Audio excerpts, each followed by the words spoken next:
My name is Hani Al-Hamal. I'm the owner of H&H Installation. We do spray foam installation, fiberglass, blow-in attic, everything costs to installation purposes.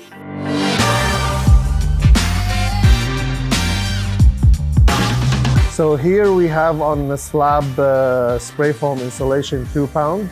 It's for thermal break. It's a vapor barrier including, and doesn't need any vapor barrier plastic or anything. We do that for thermal break between the ground and the radiant heating. You create 3 inch of 2 pound spray foam insulation. And probably we're gonna be throwing up here around maybe 2.5 sets, 3 sets of foam. Yeah, it's a lot of foam. It's a big house.